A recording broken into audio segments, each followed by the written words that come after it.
Hey, I'm Kyle Maske, Director of Risk Management here at AlaCOMP. Today I've been joined by Scott Hunter, Safety and Compliance Engineer at RH Safety Consulting. Scott's here today to share some of his insights on keeping workers safe, reducing workers' compensation claims, and dealing with ever-changing OSHA regulations. Scott, thank you for joining us today. We're glad you're here. Kyle, I'm glad to be here.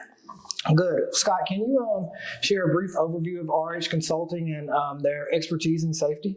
Yeah, so RH Safety is a full-service safety and regulatory compliance company. We do compliance for OSHA and FMCSA. On the OSHA side, some of the services that we offer are mock OSHA audits. We do OSHA intervention, that being if you get a visit from OSHA and receive citations, we will help you abate the citations as well as carry you all the way through the informal conference process through settlement. We also do safety and compliance and accident prevention training. On the FMCSA side, we do driver's license monitoring. We can do a remote safety manager service where basically we handle your entire FMCSA compliance program. We will sit through FMCSA audits with our clients, and we also have a drug and alcohol testing consortium and can manage drug and alcohol testing programs. Awesome. Good. That's great, Scott. Sounds like RH Safety really knows what they're doing. So my first question is, how can employers create their safety program to help with reducing workers' comp claims? Yeah, well, there are a couple of key things that they can do. Number one, in order to align those, is make sure that you identify and fix hazards before accidents happen. Almost like preventative maintenance with a vehicle. You want to get in there and make sure that your vehicle's in good working order before something bad happens. Sure. Same with your company by doing inspections. Making sure that you're continuously reviewing and improving your safety program. That's one good way to do it. The second is making sure that you train your employees to work safely. Right. Finding a good schedule to set up and complete safety training. Just depending on the type of risk and how your company is structured, you may do weekly, monthly, quarterly safety meetings. And then lastly, and I tell everybody, always encourage your employees to report near misses and minor accidents. Sure. No matter how minor they think the accident is, report it. Absolutely. Report that near miss, because the next person that comes along, it may not be a near miss. So if you're walking along and you stumble, trip over a loose board, report that to somebody so that the loose board can be repaired, because the next person may not be so fortunate. I agree. Good point. So it sounds like training is very important. So speaking of training, how can employers keep employees engaged during safety training and safety meetings? I think that's one of the most difficult hurdles that companies cross when it comes to training employees. So a couple of different ways. Number one, make it hands-on. Kind of give them some ownership in the program. Make it hands-on. Let them get in there and not just set up the training as just a classroom aspect, so to speak. Right. Actually, let them get out there with the equipment and have somebody work with them, show them how to operate the equipment safely. Just ways to make it more interactive. Secondly, I always recommend using short training sessions rather than having somebody sit down for a 1-hour safety meeting. Sure. Which there are some programs that we train for where it takes some extended time. But just for your general safety meetings and training, break it up into short increments. Maybe do weekly 10-minute toolbox talks. Right. or safety huddles. Yeah. And then lastly, during the safety meetings or training sessions, encourage some discussion and participation. Sure. Again, making it interactive so that the employee has some involvement in it. Right.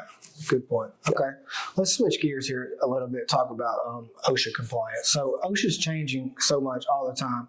Do you have any advice for employers to try to keep up with compliance changes and anything that goes along with OSHA? Yes. So one thing I would recommend is designate somebody, whether it it be your safety manager or safety assistant, to go in and monitor OSHA's website frequently. Updates are posted there. You can sign up for email updates where you can get email updates through OSHA's website. Secondly, go through, and it's all about continuous improvement in your safety program, right? So going through and monitoring your safety programs, your safety policies and procedures on at least an annual basis, and updating them as needed.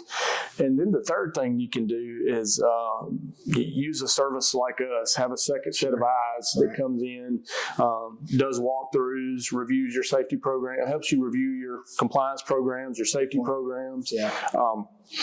Because a lot of times you don't know what you don't know. So having that second set of eyes helps you see those things. And oftentimes, when we're at our own company, we tend to, be hyper-focused and get tunnel vision. So we may look over things that second set of eyes is able to come in and see. That's a good point. We encourage a lot of our insureds to hire a full-time safety manager or possibly look into a third-party safety consultant. Because like you said, you don't know what you don't know, and you can't see it because you see it every day. That's right. It's always good to get somebody else in there. So lastly, Scott, before we get you out of here, looking ahead, is there anything that you see emerging with safety risk or trends that may be shifting workplace safety in the future?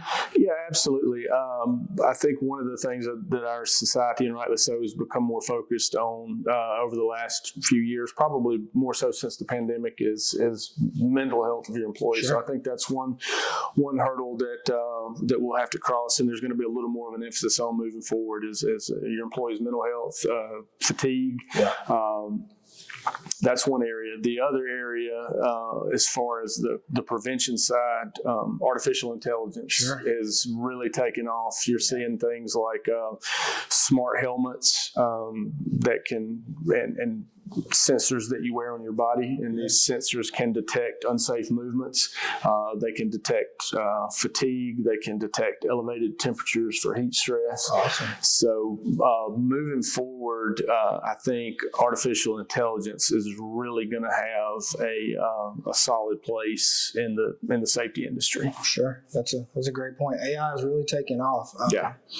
That would be neat to see, though. Help with a lot of amputations and all that good stuff. I think there are a lot of things that we're going to see that artificial intelligence is going to be able to help prevent, and not just from the four-walled environment, the OSHA side. Even on the FMCSA side, we're seeing all the advance of telematics in these vehicles and the sensors and radars. So technology is really taking off in that safety arena. Awesome. Well, thank you so much again, Scott. This has been very insightful. I think our insureds and anybody watching should be able to get a lot of information out of this. Again, thank you for being here. Yeah, no, happy to do it. And as always, to get more safety content, please like and subscribe to our YouTube channel. Thank you.